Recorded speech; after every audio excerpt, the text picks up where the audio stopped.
much. You're very kind. How lovely. Well, ladies and gentlemen, let me show you something. Before we start, do you like the suit, ladies and gentlemen? Yes. And do you like my new belt that I won in Germany? Some 7-foot Russian bloke. Right, then get him up there. It's hard to get the shoes to match that, but look at that. I am the new... Look at that.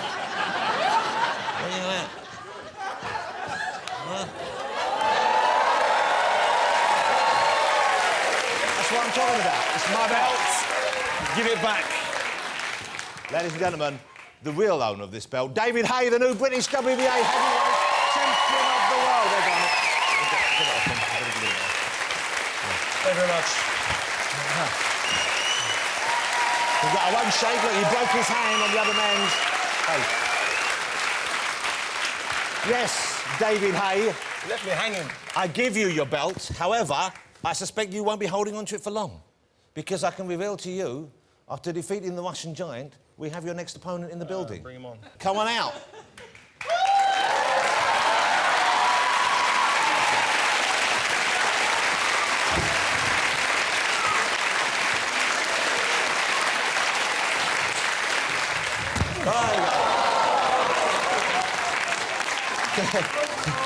Ladies and gentlemen, Amin, who we won't be seeing again, but David Haye, we will see later. There you go. Good work, guys. I won't leave you hanging. There you go. Amin, one with the gloves. Go on. Oh, he's got a punch on it. His live show sell out within minutes. He is the fabulous Michael McIntyre. Who doesn't love Michael McIntyre? Fabulous comedian. Lovely man. My next guest is 1/5 of the biggest girl band in the world from Girls Aloud. It's the beautiful Sarah Harding. Looking, as always, good enough to eat. Our next guest on the programme this evening is a Scottish actor. You'll know him from Rock and Roller and the fabulous 300. Hold tight, ladies, it's Gerard Butler. That response. Control yourself, dears. Hey, it's a big night for Gerard, ladies and gentlemen. It's his birthday today. Happy 40th, Mr. Gerard Butler. There you go, happy birthday. Isn't that great? And he's decided to spend it with us. He's going out afterwards, I know. Lovely to have you. And we have great live music from Gordon Brown's favourite band. It's Arctic Monkeys. Hello. How great to have you back, guys. Arctic Monkeys.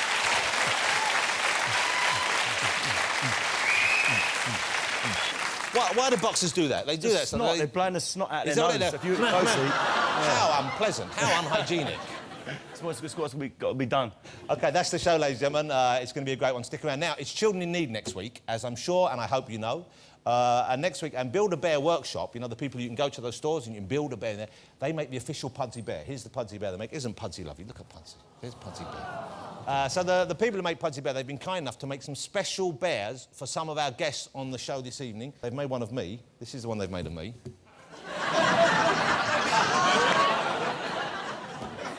Looking good. Thank you. And he speaks, isn't this? Hello and welcome to Friday Night with Jonathan Watson. What child wouldn't want that on Christmas morning, eh? Hello and welcome to Friday Night with Jonathan I Watson. don't speak like that. Friday. I don't speak like that. When it leaves here, it comes out as Friday. Thanks for that. Now, so that's the one. So here's a couple more of them. OK, so they've made Gerard. They've made a Gerard Butler teddy bear. I'm sure you've never... Have you ever had a bear made in your honour before, Gerard? Not a bear, no. Okay, here we a go. couple of dolls, but not a bear. This is from the movie 300, so you know what you'll be wearing. Check that out, ladies. And he speaks as well. Are you ready? This is Sparta! That sounds like my mum. This is Sparta!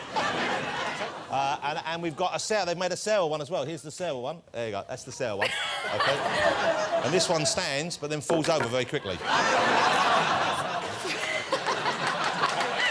I knew he'd do that. Come on. I don't even wear that sort of get-up. I'm never going to live it down, am I? In 300. I think that's probably your biggest role so far. Would that be fair to say, Gerard? Yeah, I'd say so, yeah. You said, now, you know, and I love that movie, and I love that immortal line. We've all done it. All the guys say that. This is Sparta. Obviously, some people do it better than others, obviously. But, Gerard, if you're up for it, I would love it if you would introduce all the guests tonight in your distinctive King Leonardo style. Because I think it'd be too... Would you mind doing that for us? It would be an absolute pleasure. Would you mind introducing Michael to the audience? Okay. Here we go. This is Michael McIntyre! Yes, come on. Now, what a great year, or great 6 months it's been for you, because you know, I was aware that you were out on the circuit and was saying this comedian's great, he's doing it. Suddenly, you're just about as big as a comedian can get in this country. You're selling out. I know you played Manchester this week to something like 14,000 people. Yeah. Well, it's an incredible. This tour is doing great business for you. Yeah, Your well, when I DVD came is the fastest-selling DVD in the history of comedy DVDs, I believe. Yeah, it was the highest selling. We sold a lot of DVDs. That's It's very incredible. exciting. Congratulations. But we put the tour on, and I announced it on this show, and you never know how it's going to go. But yeah, it's been amazing. I've had so much fun. I mean, I'm pretty flat out. I mean, it's every single night. I'm a bit of in a daze, and the arenas are.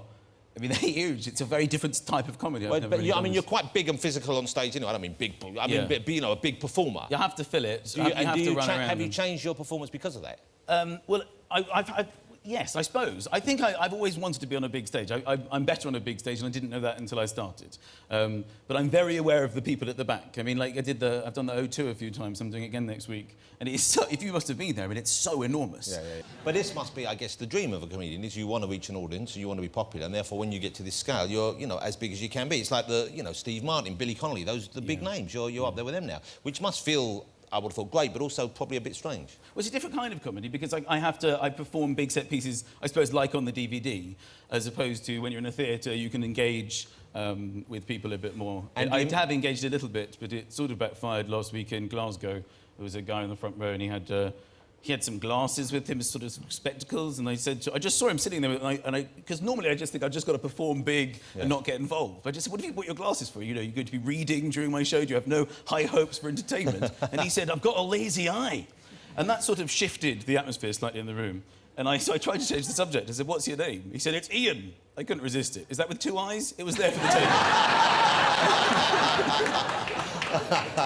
The Comedy Roadshow has been a huge hit on TV as well. And you have a lot of younger, well, not necessarily young, but you know, up-and-coming comics on the show. Yeah, it's been great. We've managed to break people. You know, it's good to have an opportunity to do that. Because I've been on the circuit, you know, for a long time, and I know that there are people with great acts out there, and it's hard to know, you know, where to place them. And you know, they weren't doing very long. It was like 7 or 8 minutes. So, you know, it's really nice to take comedy on the road as well, because it always seems to be in London, and regional audiences were so happy that we were there, and there was such a great atmosphere. And because it is essentially live comedy, and live comedy really benefits from an audience who are up for it. You need an audience who know what they're going to get and are looking forward to it. It's unbelievable. And, you know, Manchester and Glasgow and Belfast. Belfast was a great gig. It was a slightly odd experience being there. I stayed in the Europa Hotel, which is... it's been bombed more than any other hotel in Europe, and they tell you that when you check in. Which is, they literally go, welcome to the Europa... Like it's a selling point. Welcome to the Europa Hotel. We've been bombed more than any other hotel in the whole of Europe. Would you like a wake-up call? Am I going to need one? Yeah, presumably, when you're on the road, something like that would occur to you, you could put that in your act. Is that how you write material, or do you clear a sort of set period of the day to come up with new stuff?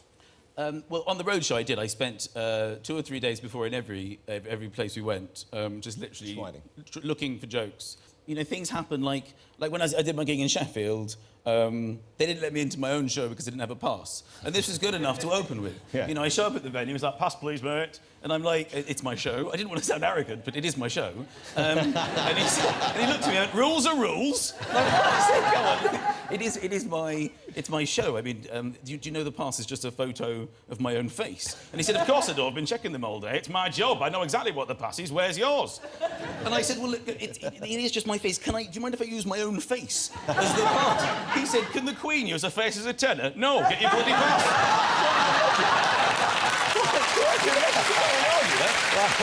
But he had a point. Yeah. So something like that happens, and you go, well, this is fantastic. Well, what about stuff that isn't about you as such? What about, do you ever look to news stories for comedy as well? Do you look at big events, big happenings, that kind of stuff? Well, I had not really, but occasionally something occurs to me. I had this joke that I was doing, which involved Michael Jackson. And there's a bit of a tension every time you say it. It's a silly little joke, which was I was talking about swine flu and how I was very worried that when we announced the tour, swine flu hit, and I was worried that, how bad is it going to get? I didn't want everyone to be in the audience with, sitting with the masks on and the gloves. Isn't it slightly ironic that Michael Jackson dies just as his look comes into fashion? That was just, that was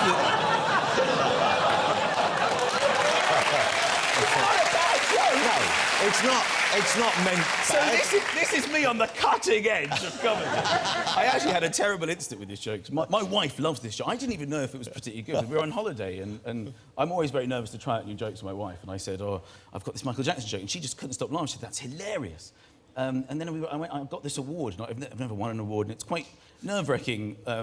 When you win an award for comedy, I think you have to be funny when you receive it. It's not like you win for art direction, you draw a little picture. You have to prove your worth. Otherwise, I think they just take it away there on the podium. So I said, what shall I do? And she said, just do something really quick. Do the Michael Jackson joke. Just do the Michael Jackson joke. It was at the GQ Awards. And look, you know what it's like, there's all these famous people. There's Mickey Rourke is there, and Lily Allen is, and Kate Moss. And I'm like, the last thing I want to do is win an award for comedy and die on my for all these people. And she just said, just do the Michael Jackson joke and just get out. Just do it and then just get out. Just don't faff around. She also said, it's a strong category, it's unlikely you'll win, thanks for your support. So I'm sitting there and I win the award and she just looks at me and goes, do the Michael Jackson joke, don't mess it up. She tends to end most things with don't mess it up. Unload the dishwasher, don't mess it up. So she says to me, do the Michael Jackson joke. All I'm thinking is do the Michael Jackson joke. I get to the podium, I'm walking up the thing, I've got Kelly Brook standing there with the award, And I'm just thinking, do the Michael Jackson joke, do the Michael Jackson. I look into the front row, no word ever lie, Jermaine Jackson is sitting there. Jermaine Jackson! With the sunglasses on, big beaming smile. Look at me going, who's this guy? He looks kind of funny. I'm like... The panic! I just got the award and went, thank you, and walked straight out. Unbelievable. Not what you want. You must miss being at home because you're touring all over the place. You must miss being with your wife, and you've got two sons, both sons. I have two middle-class sons. Two little boys called Lucas and Oscar. Lucas and Oscar. Yeah, they're doing very well. I mean, I feel terrible. They're not very happy with me because I haven't been there a lot. Well, Daddy's not there, but they will understand one day that you're out there earning. I hope so. I hope so. I was thinking about that the other day. I mean, there's so many jokes about them in my act as well. I hope that they can see that and that'll make. Well, what kind of jokes do you tell about your boys? Well, they're not always favourable. I talk about how my 4-year-old has no manners. He can speak now, but he's no manners. I mean, he finishes his lunch and he just goes, ice cream! I want ice cream! I'm like, what do you say? I want ice cream now! What do you say? Give me ice cream! What do you say? Ice cream! Ice cream! Give me ice cream now! And then he says, please. He goes, please. And then you sort of have to give it to him because he said, please, and it's kind of confused. Well, yeah. I think he thinks you have to shout about something for 15 minutes, then you say, please. And I need to nip that in the bud as a parent, otherwise he's going to be on his first date at 18, finishing off dinner going, sex! I want sex now! Yeah. Sex! Convention, that is what we would all do, isn't it? Ironically, that's how it was conceived. In the tour to go, I guess it's all sold out, though, isn't it? Yes, yeah, I think it is. I finish on December the 2nd. And then what, a nice break? You're going to have a holiday or just spend some time with the family? I'm going to have a holiday. DVD's out on Monday. I'm going to write a book next year, and then we're doing another roadshow. Well, and then what, another big tour? You're going to leave it for a while? I'm going to leave it for a while, I think, yeah. I finally bought a house, Jonathan. That's my big news. So you've moved house? Yeah, I've never owned a house. I missed, when everyone was getting on the ladder, I didn't get on the ladder. But if you didn't get on the ladder back then, you can't get on the ladder now. I was in real trouble. Yeah. I thought I'd never get on the ladder. There was this ladder. You did well enough to climb on the ladder late. I can't believe I got on the ladder. I kept missing that. Every time I tried to get on the ladder, they would pull the ladder. I want the bloody ladder. But now I'm on the ladder. You're a late ladder arrival. I rented for, 15 years, I rented. And I just want to tell you this because I think it's funny. I was renting once and I lived above my landlord, who I never met. He went through an agent. Never met him. Never said hello to me, anything. But we did hear him and his girlfriend every Friday night after the Jonathan Ross show. But I mean, I'm telling you, like clockwork. It was hilarious because we would be in on a Friday night because I should be working on a Friday night. This is how bad things were going. The show would finish and then we'd mute our telly and we would hear it start. And let's be honest, he was an underachiever. It was. I'm going to ask you this frankly and point blank. Were you always pretending?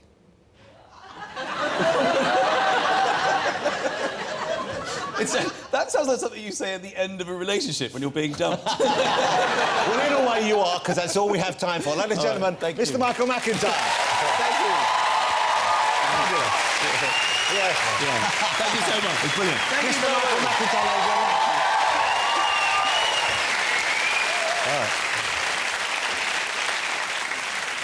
OK, shall we get my next guest out, ladies and gentlemen?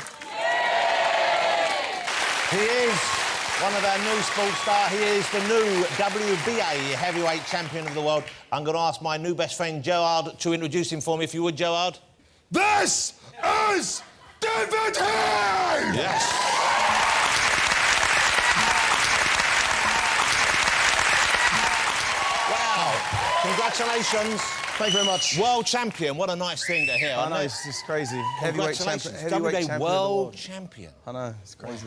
And the right hand, we should explain, is bandaged because that happened during the fight, didn't it? Yeah, second round off his big melon head. I threw a big right hand, and he's got that disease. David, you beat him already. You don't have to start calling him a melon head now. The reason why it broke was he's got. I just found out yesterday that thick bones. the disease the guy's got because to make him so big, his skull is about an inch I thick. think he's acromegaly or something. Yeah, something like that. Acromegaly or something. I remember like that. thinking when I was hitting him, I said it was like hitting a brick wall. And So that's he really why. was. So OK, we should explain. He was known. He had various nicknames, didn't he? He was the The Beast. Beast from the East. Beast from the East. The The eighth Giant Russian. The eighth wonder of the world. The Giant Bear. Giant Bear. Big Biggie. Big. I made that one up. Yeah, I know that one. OK, and there you are in action, man. And that's how much taller than you was He he? was is he? 11 inches. 11 inches, And so you- 7 stone heavier. That's a big guy. I know. I knew I was up against it. You know, he'd had like 51 fights. He'd only lost one of those on points. He'd never been hurt, never been knocked down. So I had to do something that But I'd it's never hard done enough to before. reach him. I imagine I know, you're he was- reaching up there just to get above the belt.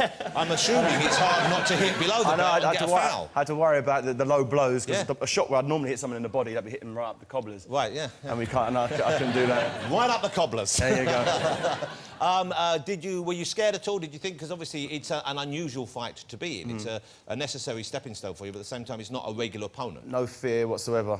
I just had to focus so much on strategy for this fight. You know, what he looked like, what he appeared to be was irrelevant. You know, I just had to stick to my game plan, go out there and just try to ignore the fact that he was a giant. And the game plan was what? Keep away from Stay a big away blow? from him, land my shots and just don't get hit by him. Because presumably, well, that sounds like common sense. I know, so, but a lot of people, when they try to fight him, they think, OK, I'm hitting him. He'd actually hit you a little bit.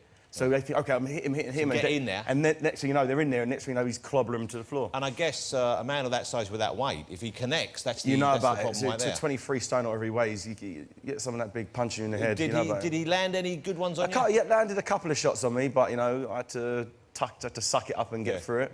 Now that, you actually broke Yeah, on some his fingers or the knuckles? metacarpal on his... They're the ones that they are, aren't yeah. they? OK, on his skull itself. It wasn't And actually his skull, it was his jaw. Whoa. It was his jaw. So I slung it over the top, not with a shot that would not ordinarily knock someone completely unconscious. Yeah. But it just broke my hand. Were you tempted? and that's the second. So then you you know, anyone who's broken a bone, they know, especially in the hand, it really hurts, and it continues to hurt. It does. Ordinarily, if I put my hand down there and you broke it, yeah, I'd probably cry like a girl. But when you're in a fight situation, when your adrenaline's pumping, and the whole of Britain are watching you, you can't complain about pain. Were you at any stage, were you tempted at all to try the trick of actually going and running between his legs and coming... Charlie Chaplin used to I thought about it, but I don't think the referee out there in Germany will let that go ahead. And it was out in Germany, and I believe the German crowds, they're quite quiet compared to British They're boxing very fans, quiet, aren't but we had a load of Brits, about 5,000 Brits went over there to shout them down. Good support. And let them know. It felt like I was fighting in London. I was expecting to get heckled, stuff, people throwing fruit at me and get some real some abuse, because I've been giving him so much verbal before the fight. Well, here's the thing I was asking, because I know you... And that seems to be part of the game, and always has been, certainly since the late 60s. I guess Ali was the first one I was aware of. Yeah, doing he it, was but I guess one of the first guys to go out there and really give kind all of the trash smack talk. talking. Trash really, talking, yeah, I love a bit of trash talk. And you were doing this with him, you were saying things about him? Hairy, obviously he's a big hairy fella, so I was calling him hairy, he stinks, I was saying, you know, all the usual stuff he'd say about he's ugly sort of and... playground stuff, really. Playground kids, nothing clever. Do you get any feedback, though? Does anyone say to your friends or anything, say, you know, you shouldn't do that? My mum says it. Well, Mum, My mum was unimpressed by that What did she stuff. say? She's like, you got to conduct yourself like a gentleman. I'm like, where's this hype? You got to do it for the fight. She's like, no, she's not impressed one bit. Yeah, but then you're going in facing a guy who's about 12 foot tall. Exactly. So, understand it. Exactly. Does she watch you box? Yeah, she does. She comes to all the fights. She wasn't out for this one, but she watched it at home. It must be kind of tricky for her. I mean, she must have faith in you, but at the same time, it's awkward to see. Yeah, definitely. You've got to remember, I've been competing since I was 10 years old, so she's used to me as a baby doing it. So now she knows I'm the best in the world. You know, but she always gets nervous, obviously, but. You know, seen a baby fighting some big hairy giant like that. Did you? So that's when you started, and you wanted to box. That's it. You enjoyed doing it. From as old as I could walk around, I was punching people, and my thing was just punching. Yeah. That's all I ever did, and it was pretty obvious I was going to be a boxer. I was born with a black eye. Born with a black eye, my fist clenched. You were really born ugly with a black bastard. eye. Yeah. How were you born with a black eye? The only thing they clamp you up to drag you out, it caught on my face, and it pulled me out, and my face is all mangled. Oh. So there's you know what? You've got over it because you're a good-looking fella. It has to be said. Thank you very much. That's okay. In between bouts, bouts, but in between the kind of one goes to the next, do you have like a month off where you can cut loose and be like a regular guy of your age would be? Without a doubt, you have to have that. Yeah. When I'm in training, that's it. No fat whatsoever goes in my mouth. Michael. Why have you gone from that to me? Where are you going with this, Ross? When you're getting ready for a big gig like Wembley, yes. Do you abstain from anything at all? It's not through choice, I have to say. Well, David, thanks for letting us into the whole regime of training and so on and so forth. Who is your next opponent? Where do you go next week? Because you've got one belt, but there are a number of belts. You've got the WBA. I've got WBA. There's WBO, I believe. WBO, WBC, and IBF. And there's a Ring magazine have one they've introduced as well. So there's quite a few out there. Many of them are held by two brothers, aren't they? Yeah, the Klitschko brothers, Vitaly and Vladimir. They hold the IBF, WBO, and WBC. So between them, they hold all these more or less. So if you were to beat both of them, then you would unify all the undisputed unified. And that hasn't happened for years, has it? I think Lennox Lewis is the last person to do that, but it's so hard to keep hold of him because it's really complicated. You have to fight on all the challenges, and they have a. It gets messy, but you know. So once you have those guys in your sights, so definitely. The next fight's going to be a guy called John Rears, a guy from America. He's the guy who was next in line to fight the Russian, and he had to step aside. He had to step aside because this fight was a much bigger. You owe him a fight. He doesn't look particularly happy either, to be honest with you. I know. He looks like he's been holding it in for longer than just for training. It's not for It's definitely I think he sleeps in those gloves, that one. He's had them on since he was 12. He's a mean dude and he reckons he's going to smash me to pieces. Well, he's going to say that. You know what, though? You are, I suspect, the better boxer. You're certainly a much better guest for me. Hey, congratulations. I'm delighted. It's exciting because I'm a bit of a boxing fan. I've kind of lost touch with the game. I'm going to get back into it now because it's exciting to see a British champion, a world champion, Mr. David Haye, ladies and gentlemen. Thank you, David. Let's do that, man. Great stuff, thank you. David Haye. Good work. Keep the guard up. Shall we move on with the show and get my next guest out, ladies and gentlemen? I think we should. Here she is with the wonderful Girls Aloud. Look at this. This is Sarah Harding! Thank you, Sarah.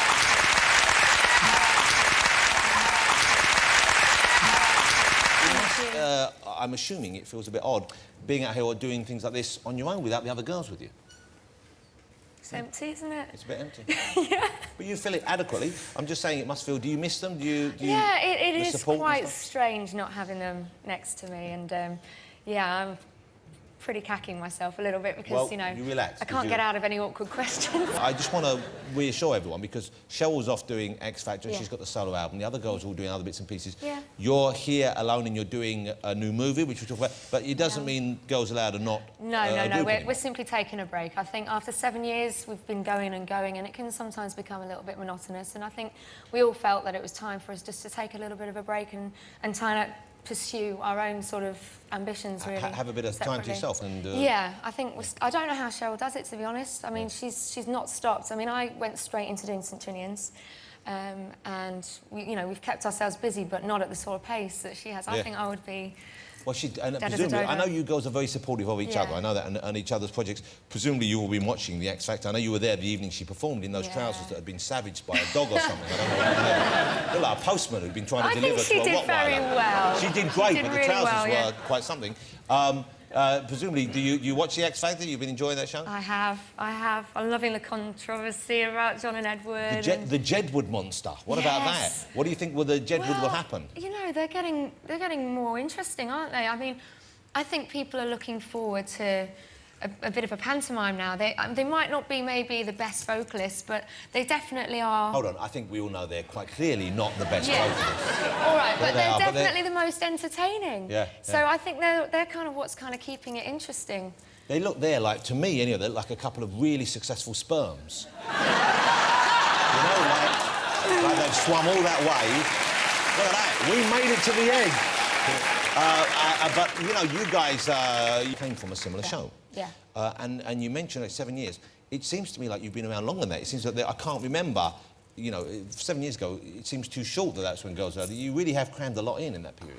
It's weird, because at the beginning, everything seems like a real blur, and we were all so excited. Look at you there. Look how you've changed all you since then. You used to look like little kids there, really. Of course. We're all very young and fresh-faced and excited, aren't we?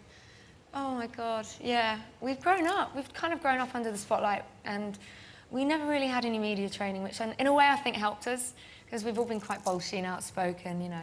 You've settled down with a man in your life right now, so congratulations. I believe his name is Tom. He's a musical DJ. A musical DJ, yeah. If you guys had kids, which you may well do, and your little boys or girls grow up, they're 13, 14, 15, whatever it is, and they want to go on a show like that, would you encourage them, would you let them, or would you protect them from that? Because it's a pretty... I mean, it's a pretty savage experience. It's a bit of a cutthroat kind of... I think I've been disillusioned a lot, you know, from the industry, but there's a lot of highs and a lot of lows, and as long as you're thick-skinned and, you know, take things on the chin, because you do get a lot of criticism for stuff, and you kind of just got to go, it's here today, gone tomorrow. Tomorrow it'll be chit-wrap, whatever. But now you're focused more, not so much on the music, as the acting, it seems to me. Would that be a fair thing to say? It is, yeah. I mean, we've all chosen different avenues, and I'm not completely saying I don't want to sing anymore. I've done some tracks for the album, for the soundtrack, so I'm still keeping the singing involved. But the acting is something that I've always wanted to pursue since I was little as well. So that's a good thing that you can then put it acting, because I think you're a talented actress. There you are in the TV show Freefall with Dominic Cooper, and I was impressed. I thought you did a great job there. And it's tough for someone to move, especially from a band like Girls Aloud, into straight acting without people being maybe overly judgmental, I think. But, you know, you seem to get away with it. You pulled that off. That's why I'm taking baby steps. I mean, I did have part-time training before I came into the band. It's just people didn't really know that about me, so I'm really cautious about people's opinions. And the St. Trinian's movie, the new one, is that finished? You finished that already? That's done. That's and out. that has David Tennant in as well, I believe. Yeah. And because you girls were in the first one, but only playing in a party scene or something, weren't you? Yes, we were the school band. And that's Ricky Wilson from the Kaiser Chiefs there, who you're walking away from, of course, because you're that kind of person. Yeah, we walk up. Wise, really sad. No, I know everyone's been saying that, but you know what? It's a wise investment, and I'm trying to keep a business head on things. I do always think about that. So you're pretty domestic at home now. Are you enjoying just home life? What do you do? You garden? You look after I don't garden, but we're thinking about getting a veggie patch. Okay. And you cook at home. You've cooked me I got something. you a little something. What did you bring me? I bought you a banoffee pie. Okay, and this is handmade by you? Yep. Okay. Something I made earlier. Okay, shall I take? This is genuinely. Yeah, this is for you. And this is. And so you. Yes, you I put it in a pretty little, you know, for you. You say you did. You really did. I this. did. Come on, let's have a bit. Oh, well, what ingredients are in it? It's a biscuit base with some bananas, some dulce de leche, some whipped cream. I think I got a good. little bit overzealous with the cream. I think I whipped it a bit too much. Don't be greedy. Let's have some. Oh, God, I can't get into the biscuit. You like it? Don't eat it all, because the guys backstage want some. Please, Sarah, would you take some of this back for him? Oh, of course I will. There you go. Sarah's going to bring you some back, Michael. Thank you. Okay. He is actually pathetically grateful, I can tell. Leave him alone. Before you go, I want to have a look at this. There was a programme called Girls Aloud Off the Record where you all did different things. They got you out of your comfort zone and did your different things, and I guess it was stuff you wanted to do. Yeah, I was a bit of a girl racer back in my day. And, so you thought you could handle a fast car, performance car, and they gave, I don't know if you saw this, they gave Sarah a chance to drive around. Maybe you should say what car it is, because I can't pronounce it. It was a Ferrari. Exactly, it was one of them. Ladies and gentlemen, I hope you get a charming guest. Good luck with some Trinities. I'm looking forward to it. It's Sarah Harding, ladies and gentlemen. Delicious piece of pie. Thank you. Well done. Sarah Harding.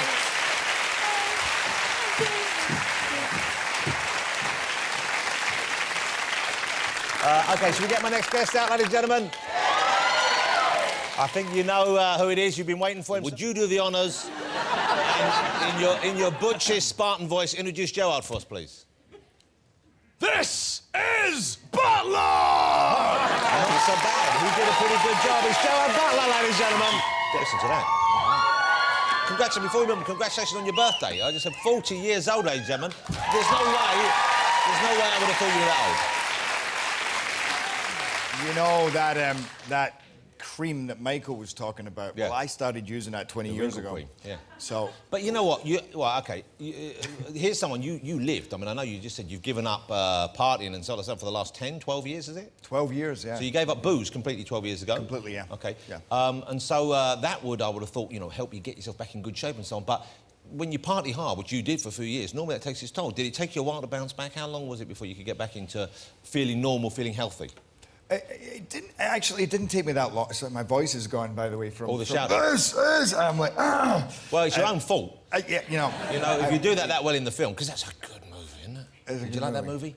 Yeah, I went out and bought a pair of red pants after that movie. I don't mind telling you. I think I had the same problem then as well, because we tried all different levels of Sparta. It was, this is Sparta. And then there was, this is Sparta. And then the final one, I said, let me try one more. Big.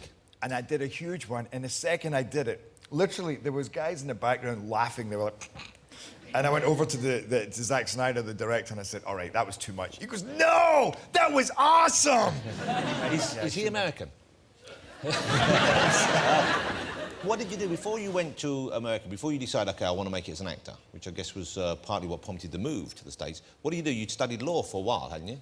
I did. I studied law for 5 years, and I trained as a lawyer for 2 years. And a week before qualifying, they said, we think that you're a nut job. And I lost my job. And Is that a legal term, nut job?